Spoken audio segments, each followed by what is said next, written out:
Banyak yang akhirnya bertanya, apakah metode ini benar-benar efektif untuk men-tackle akar permasalahan? Assalamualaikum warahmatullahi wabarakatuh. Saya Feral Bramasta, anggota DPR RI Komisi 10 dari daerah pemilihan Jabar 7. Saya sepakat bahwa pendidikan karakter adalah fondasi penting untuk membangun generasi muda.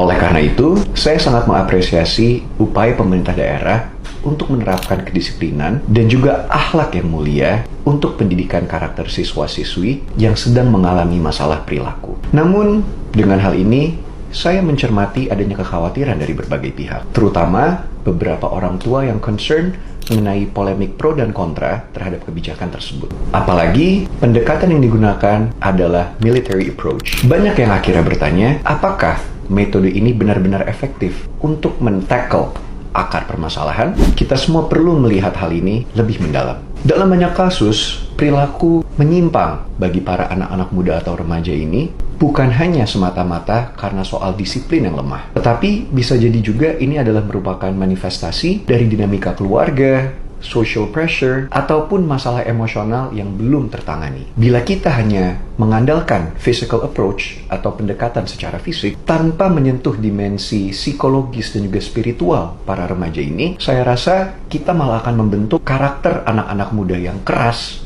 bukan yang tangguh. Lalu juga kalau kita lihat dari sisi kebijakan, penting untuk kita ingat bahwa Undang-Undang Sistem Pendidikan Nasional atau lebih tepatnya Undang-Undang Nomor 20 Tahun 2003 tidak ada dalam undang-undang tersebut yang mengatur atau mengharuskan siswa atau siswi untuk pindah ke barak militer sebagai bentuk edukasi. Sementara itu, kalau kita berkaca kepada Undang-Undang Perlindungan Anak, yaitu Undang-Undang Nomor 35 Tahun 2014, menyatakan bahwa anak yang berhadapan dengan hukum ataupun anak-anak yang menunjukkan perilaku yang menyimpang termasuk dalam kategori anak-anak yang membutuhkan perlindungan khusus yang penanganannya seharusnya melibatkan banyak stakeholders seperti lembaga sosial dan pendidikan, counselor, pihak orang tua, ataupun berbagai stakeholders lainnya dan bukan melalui instansi militer. Sejumlah pemerhati pendidikan juga mengingatkan saya bahwa layaknya seorang dokter, kita perlu terlebih dahulu mendiagnosa akar permasalahan ataupun penyakit dari pasien sebelum mereka menentukan metode